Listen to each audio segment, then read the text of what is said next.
suis allée.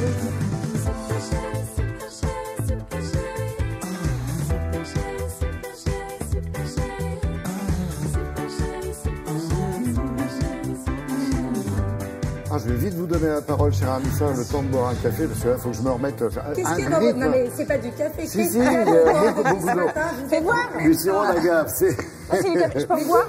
Ouais, j'ai goûté, ouais. Bon, ça va les filles, on peut parler? Pas du café. Ouh, on est là quand même avec café, Anissa, effectivement, qui a regardé la télévision hollandaise et qui a découvert là-bas un bien joli programme qui met en scène... Mais vous allez arrêter de me voler ma tasse. J'enlève le rouge à lèvres. Voilà, des maires. Vous savez que ce sont des acteurs incroyables dans le grand débat, là, en ce moment, qui se tient en France. Et en Hollande, ils s'intéressent également à ce qui se passe dans leur commune. Hein. Alors, absolument. Et la place des maires aux Pays-Bas est effectivement aussi importante que celle des maires en France. Mais il y a des petites différences intéressantes. Par exemple, comme la façon dont ils sont nommés. Ils ne sont pas élus. Ils sont nommés par décret royal sur proposition du ministre de l'Intérieur. Alors que nous, ils sont élus au suffrage direct.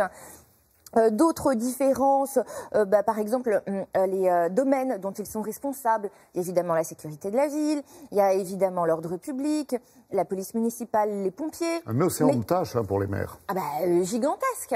Et il y a une autre différence peut-être fondamentale entre les maires français et les maires néerlandais, c'est leur rapport à la télévision.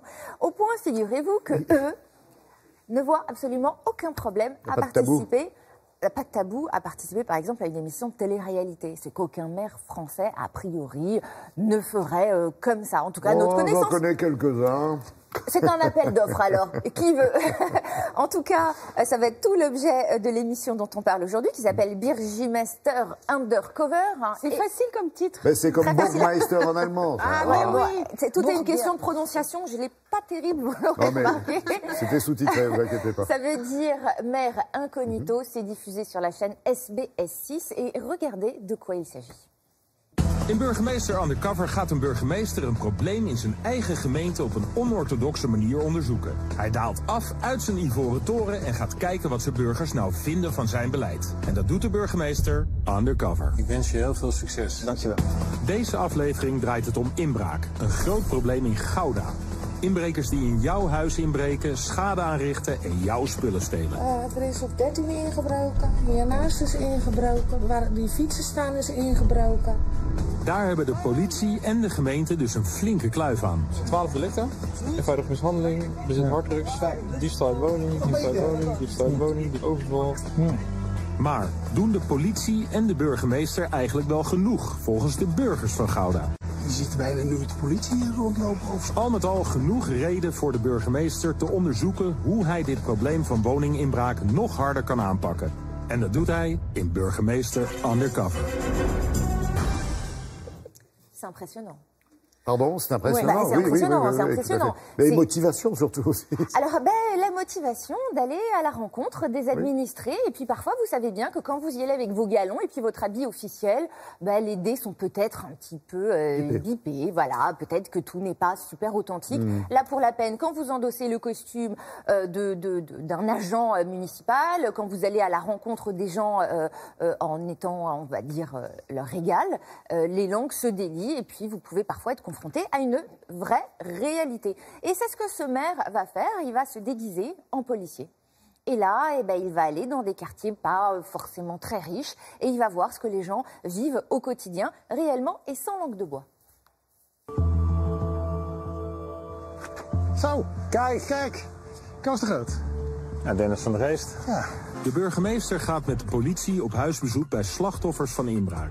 Hoe gaat de politie dan te werk? Hopelijk krijgt de burgemeester dan te horen wat de impact is als er bij je ingebroken is. Mijn vader die lag daar in een bed, maar hij draagt gehoorapparaten en hij hoort al slecht met zijn gehoorapparaten. Maar hij hoorde toch iets, dus is hij zijn bed uitgekomen, is hij gaan kijken en zo heeft hij ze in de gang, is hij ze tegengekomen. Juist, ja.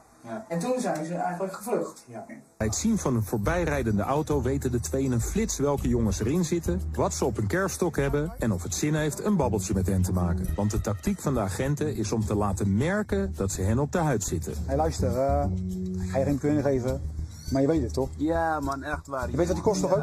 Nou, ja, maar nee, sorry, maar excuses. Ja. Je bent eerlijk. Ik denk wel heel snel succes met werken, hè? Ja. Maar je bent eerlijk, weet je. Dat Thanks.